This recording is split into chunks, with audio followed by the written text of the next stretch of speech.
The low tide gives a misleading impression of the beach's length. At São João da Caprica beach, you can still lay out your towel, but you need to keep an eye on the tides. The sea's advance and the retreat of the shoreline are clearly visible. Located about a kilometre from the centre of Lisbon, this was one of the beaches in the municipality of Almada, identified by the Portuguese Environment Agency, which conducted a nationwide survey of the impacts of storms on infrastructure, coastal protection structures and coastal retreat. According to the agency, between January and February, this beach receded by a maximum of 14 meters. Ou seja, onde havia reduna, a duna resistiu e lá está. Onde, assim que acaba a reduna, temos 1,5 metro de fosso, porque a areia foi toda.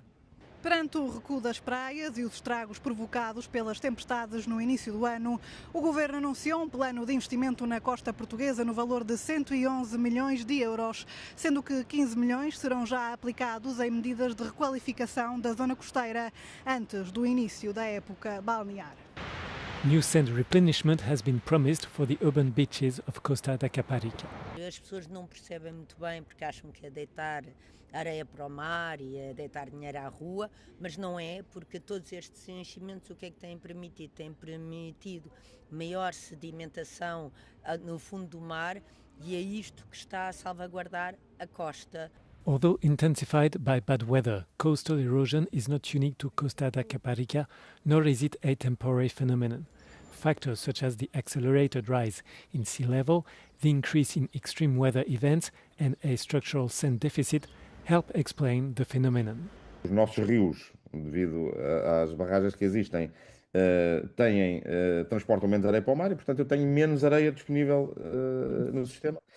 E, portanto, o que acontece em muitas praias em Portugal é que, de ano para ano, se não se fizer nada, a quantidade de areia na praia vai se reduzindo.